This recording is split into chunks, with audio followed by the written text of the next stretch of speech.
Hey everyone, welcome back to Tech Savvy. In today's video, I'm going to show you how to easily update TikTok on your Android device. Keeping TikTok updated ensures you get the latest features, bug fixes, and the best performance. So let's get started. First, go ahead and open up the Google Play Store on your phone. And once you are on Google Play Store, tap on the search icon at the bottom right corner of the screen.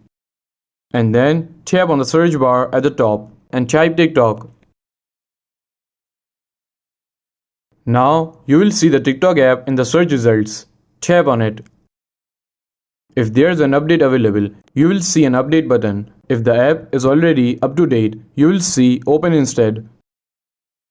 Once you tap update, the Play Store will start downloading the latest version of TikTok. This may take a few minutes depending on your internet speed.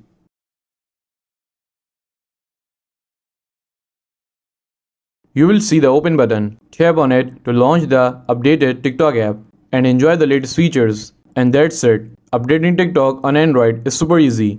If you found this video helpful, please give it a thumbs up and don't forget to subscribe to Tech Savvy for more helpful content. And I will see you in the next video. Thanks for watching.